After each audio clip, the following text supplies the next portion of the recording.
So PW versus academy దీనికి సంబంధించి JE coaching మనం జాయిన్ అవ్వచ్చా అంటే ఎస్. పీడబ్ల్యూ వచ్చేసి టార్గెట్ ఆడియన్స్ పేద మధ్యతరగతి tier 2 tier 3 cities and వేరియాస్ academy చూసుకుంటే అర్బన్ ప్రీమియం వాళ్ళని టార్గెట్ చేస్తూ ఉంటారు జనరల్గా. Course online. So JE fee వచ్చేసి అరౌండ్ 3,000 నుంచి 4,500 మధ్యలో ఉంటే అకాడమీ చూసి 29,000 నుంచి 55,000 వరకు ఉంది.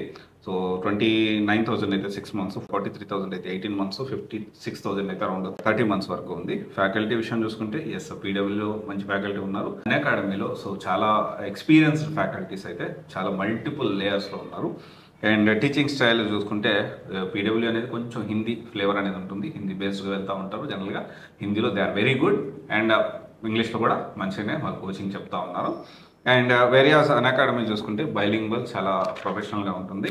ఒకటే విషయం, పీడబ్ల్యూ ఎవరైనా జేఈ కోచింగ్ తీసుకోవాలనుకుంటే ఇది అఫోర్డబుల్, యాక్సెసిబిలిటీ అండ్ సెల్ఫ్గా నేను ప్రిపేర్ అవుతాను అనుకునేవాళ్ళు పీడబ్ల్యూ ప్లాన్ చేసుకోవచ్చు.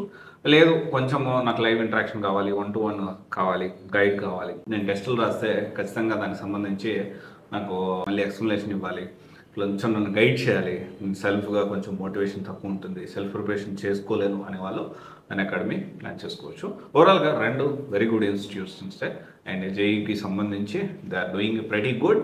So definitely you can plan. ఒకవేళ ఆన్లైన్ జేఈ కోచింగ్ తీసుకోవాలి అనుకుంటే ఈ రెండు ప్లాన్ చేసుకోవచ్చు. నెక్స్ట్ నేను హైదరాబాద్ అకాడమీ ఆఫ్లైన్ సెంటర్స్ గురించి నేను నెక్స్ట్ కమింగ్ డేస్లో రీసెర్చ్ చేస్తున్నాను. డెఫినెట్లీ దాని గురించి రివ్యూ అనేది నేను ప్లాన్ చేస్తాను. Thank you.